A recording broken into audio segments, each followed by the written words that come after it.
Hey everybody, welcome back to the channel. I'm Jason. I'm TC. And we're equipped and ready to depart in case we see ice. Yeah, right. We're tear out of here. Subscribe. Please? No, I'm not gonna beg. You guys. I'm gonna. He's gonna beg. No. Please subscribe. And don't only subscribe, hit the bell. And don't just hit the bell, leave a comment and tell your mom and them. And more importantly, based on our analytics, share this with your children because it's their future that we're trying to protect. Okay. Oh, that's interesting. Yeah. I hadn't thought about that. All this being said, we're going to do a little recap because we got to move on. This corruption thing is going to be quite a few more weeks, and we got to move on to other types of corruption other than just government. So we're going to do a little recap. We started this whole corruption series with how deep the rabbit hole actually goes. And that's why it's going to be so many weeks long, because it's deep. Alice is still looking for Wonderland. Alice, yeah. We talked about how corruption exists, through all of the three branches, and it filters down ballot through state and local governments. And that's, what do they say, the fish rots from the head down. So you can heard that. Yeah, you can assume that corruption that is witnessed and not punished is going to be observed. So and was Hamlet smelling a dead fish when he said that there's something rotten in Denmark? In Denmark, yeah, perhaps. You can assume that behavior is going to be observed and emulated by those who choose to emulate it. We discussed the two-edged sword of our freedom and how the things that we love about our freedom also end up being the things that allow those folks who like to test the fences and test the language of the law, allows them to push that language and see what they can get away with. And then here again, what doesn't see punishment becomes permission. And then that behavior is observed and emulated. So it can kind of be a snowball effect over time. We discussed what doesn't see punishment becomes permission. We were just talking about that. We gave examples of corruption from the very beginning with gerrymandering. How something that started out as a simple tactic has now become this huge lever of power to try and hold on. I mean, right down to modern times. Just look at how it's playing out. Whether you got a reaction in one state and a opposite reaction in the other state, and we're seeing laws in both places being manipulated or torn down. Well, you have the executive ignored. calling for it, first of all. I mean, that's... The states are in charge of elections. That's part of the Constitution. And yet we've got an executive demanding 5 more seats, and other states who have gotten independent commissions to create their own districts, which is pretty close to a 50-50 thing. And the independent councils, the councils, independent, anyway, they determine what is close enough to being a 50-50, and makes the parties actually react to what the people are asking for. And now we're seeing that being potentially ripped away in a reaction to what's going on in another state. We talked about the pendulum, and this is a perfect example of swinging the pendulum back and forth. Just, and we're all just hanging on for the ride, I suppose is... Well, us and all the other states are like, what the fuck? Yeah, for sure. We talked about the different types of nepotism and cronyism that, most of these people, if they make it to the presidency or to the Senate or wherever, they're not hiring the best people. They're hiring the people that have been loyal to them, the people that have helped them get to where they are. That doesn't necessarily mean that those are the best people, but that's kind of how it works. That doesn't mean they're incompetent. Right. Some of them are probably very competent. That's why they stuck around and were able to stick around. Certainly. But it still is There's a great cronyism. There's a grand opportunity for people who are less than qualified for the job to end up in a place that they shouldn't be because they know like a somebody. rich donor becomes the ambassador to England. It was UK. I don't know if this is true or not, but I heard that Epstein was offered an ambassadorship in the first administration. Before, right in the beginning of the first, that was reported. I don't know if it's true or not. I don't know. I've never heard anything like that. The wild nature of things that can happen. We could make up all kinds of stuff. The guy's dead. He'll never know. Yeah, right. He'll never react to it. We talked about how big corporations can use these connections to rely on government programs, i.e. tax dollars, to create and sustain profit margins. Think Walmart. Think Walmart. That is probably the best example of that. We discussed how seductive the massive organic power of the American people is, and how if we're not careful, we could end up blind walking ourselves into a government that we're not choosing. And the whole point of this experiment is self-governance and a government that we're choosing. Of the people, for the people, by the people. So, I don't know how you guys, what's been rolling around in your head over the last, I don't know, for me it's been the last decade, but the question that has been most prominent in my mind is, how the hell did we get here?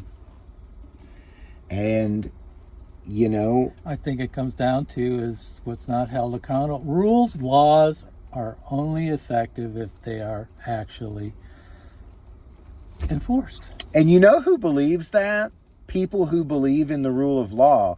They talk about the law like that with respect to working class people and middle class people. They talk about the law through that lens all the time.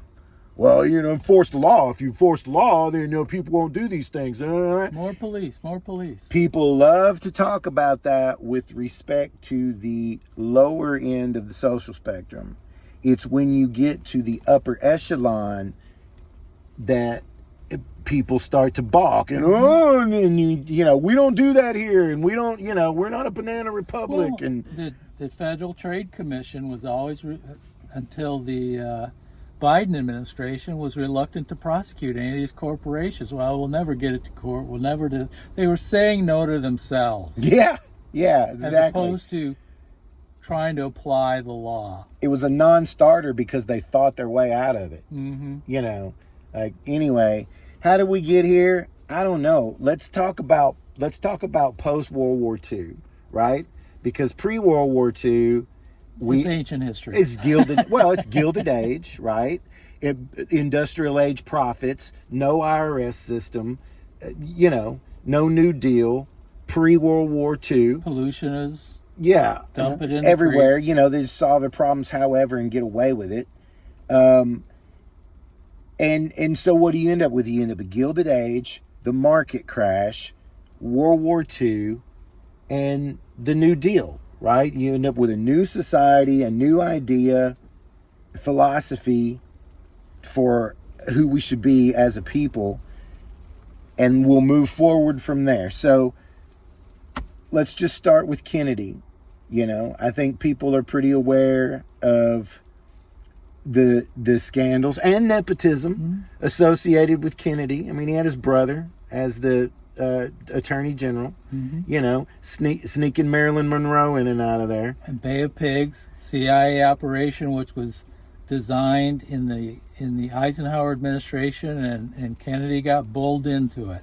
It's a good point too, because now you start to see the CIA is starting to run things. Is starting to direct where we go and how decisions are made. People were not held accountable. That's right. People were not held accountable. Then let's move from Kennedy to Nixon. Everybody knows the story. I mean, the guy actually sent cat burglars into the opposition party to I try think and they're get more like information. bull burgers, Well, yeah, burglars, because they rampaged through and got caught. but you begin to see the real divide between the parties. The Republican Party stuck with Nixon until they found out that there was tapes, right to the very end, until they found out there was tapes, and then it started to fall apart. And later on, in an interview with, I think it was it Barbara Walters, whatever, Nixon said, "I wish I'd have burned them." That was his solution. If I'd have burnt those things, none of this would have happened. Instead of just, like, I wish I hadn't have sent burglars into, like, unbelievable. Yeah. Okay. So then we go from Ford, not much, although Ford pardons Nixon, Yeah. so no accountability and, sweep it under the rug. Jimmy Carter, yeah, he's kind of an enigma. He was pretty clean, but he was Yeah. one term. Yep. And, he did some things folks didn't like. But we get to Reagan, and Iran-Contra, or we see the Glass-Steagall. we're back to the CIA Uh-huh. because you got Daddy Bush is now, who was head of the CIA when a lot of this was going on. Now, he's vice president. Like you said, Iran-Contra, and the rabbit hole goes deep on that one, folks. Lots of allegations of 11 people charged. Many of them were acquitted on appeal. Lots of them got a pardon. And one guy goes to jail for a couple of years and ends up getting gets a pardoned. pardon. Ends up getting pardoned. And none of that takes into account the very serious allegations of drug trafficking by the CIA, and which had been those same allegations happened previously during Vietnam, that no proof, no well There's none that we proof, know of. yeah, probably proof, but none that any was willing to listen to or acknowledge, shall or we indict say, anybody. or indict anybody over. We go from Reagan, Daddy Bush, pardons, Clinton. Clinton's ties to Wall Street end up with, resulting in the deregulation of Glass-Steagall, which had already been weakened by Reagan. Reagan had taken the teeth out of Glass-Steagall significantly. And Clinton comes along, Wall Street, Greed is good. yeah, Wall Street wines him and dines him. We need to deregulate. We're smarter than we used to be. We'll never have another market collapse. We have complicated financial instruments now for maintaining these things. Pulled blah, the blah, wool blah, blah, blah. over everybody's eyes. Blah, blah, blah, blah, blah. W comes along. Massive tax cuts for people who can't spend the money. This is a continuation of trickle-down economics, which pretty much Never worked. Yeah, pretty much we are already experiencing, had already been experiencing, didn't work. And then lo and behold, what happens? 9/11 and a 2-year campaign of drumming up information that, as far as we can tell, Was bullshit. was BS, to start 2 forever wars, costing us 5,000 of our young people and 10 trillion. Imagine what in we could have dollars. done with 10 trillion. Yeah, imagine what we could have done with 5,000 That rural more young hospital people. that's closing next door to you, that would still be there. And Anyway. a lot of those young people would have been Obama. doctors and nurses and Yeah. engineers and people that would have been quite useful to our society. Obama, Oh, here, let's go back on one thing. $10 trillion. Just think about that for a minute. I had some dental work yesterday, and there was a young lady in there that was observing. My dentist is slightly older than me, and he said it was $650 a semester to attend the University of Washington dental program. Per semester, $650. It's because there was matching funds, there was all kinds of federal programs, because they were pumping dentists into the program. This young lady is a student, and she's working up to apply to dental school, and it's estimated it's going to cost her $110,000 a year. to go to. She's going to get out of that program, and she's going to be Buried debt in over debt. her Yeah, buried in head. debt, If she's, for sure. I mean, who wants to go into those programs? We're going to run out of dentists. We're going to run out of doctors. We're going to run out of veterinarians. We're going to run because these people aren't going to be. Those that want can't afford it. The point you're making is that 10 trillion would have went a lot That would further have in gone education. a lot further in supplying our health care. Anyway, sorry. We get to Obama, and we've got a market crashing from the poor choices of the last administration. And you can't start a bunch of wars and give a bunch of tax cuts and expect that to work out. Lo and behold, Obama cuts deals. Capitalism, the way capitalism is supposed to work is when companies make that bad decisions, they go away and they make room for new companies that are coming up.